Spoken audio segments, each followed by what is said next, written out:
Hi mga minamahal na mga magulang. Katulad nung napanood nyo kanina, gifted din ba ang mga anak ninyo? Ang tanong gusto niyo bang maging gifted ang mga anak ninyo? Of course. Sino bang mga magulang ang hindi gusto na maging gifted ang mga anak nila?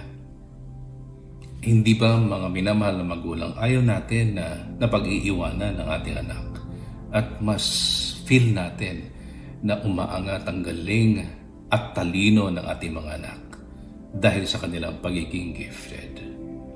Kaya nga, kung may galing, ibig sabihin nun, gifted ang anak mo.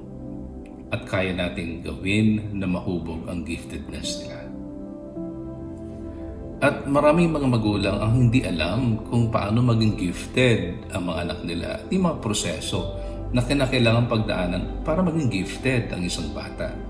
At take note, madalas hindi rin ito tinuturo sa school kung paano maging gifted ang mga estudyante. That is why, my dear parents, I'm inviting you to attend a webinar entitled Utak Galing, Unlock Your Child's Gifts and Optimal Potential. Ito ay webinar na may kinalaman sa brain processes, brain development, and brain health dahil nakapaloob ang galing sa proseso ng ating utak.